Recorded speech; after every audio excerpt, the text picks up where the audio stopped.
আপোনালোকে কলিকতাৰ নেনো আন্দোলনৰ বিষয়ে জানেনে?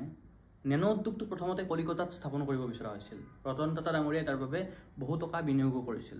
কিন্তু সেই সময়তে মমতা বেনাৰ্জী, তৃণমূল কংগ্ৰেছ আৰু একাংশ ৰাইজে কৰা প্ৰতিবাদৰ ফলত তাত নেনো উদ্যোগটো স্থাপন কৰিব পৰা নগ'ল। যাৰ ফলত বহু কোটি টকাৰ লোকচানৰ সন্মুখীন হ'ল ৰতন টাটা ডাঙৰীয়া। বহুতে কৈছিল এয়া কলিকতাবাসীৰ জয়, কলিকতাৰ কৃষক ৰাইজৰ জয়।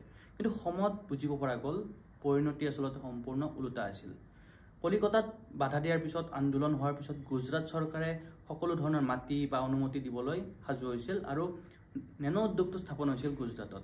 ইয়াৰ পিছত দেখিবলৈ পোৱা গৈছিল গুজৰাটৰ অৰ্থনৈতিক উদ্যোগিক বিকাশে নতুন গতি লাভ কৰিলে।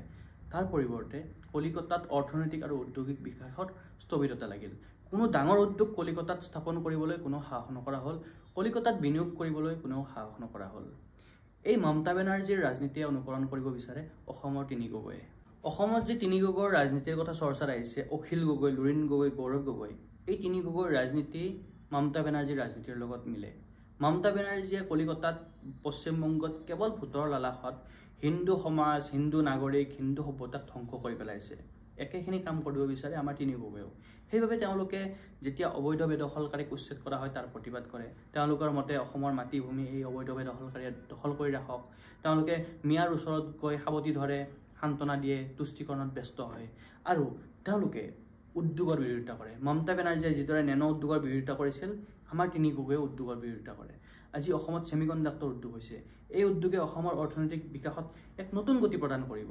গোটেই ভাৰতবৰ্ষই সেই কথা স্বীকাৰ কৰে। কিন্তু এই তিনি গগৈয়ে সেইবিলাকৰ বিৰোধিতা কৰে। অসমত যেতিয়া উদ্যোগপতিক মাটি দিব বিচৰা হয়, তেওঁলোকে ব্ৰেইন ৱাছ কৰি মানুহবিলাকক উত্ৰাৱল কৰিব বিচাৰে। নেনো উদ্যোগৰ বিৰোধিতা কৰাৰ ফলত কলিকতা বহু বছৰ পিছুৱাই গ'ল।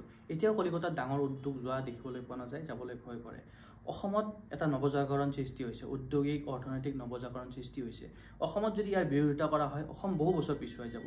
তিনি গগৈৰ মিয়া তুষ্টিকৰণ, ভোটৰ লালাসাৰ ৰাজনীতিত আমি যাতে ভৰি নিদিওঁ আৰু এওঁলোকক যাতে উচিত প্ৰত্যুত্তৰ দিওঁ।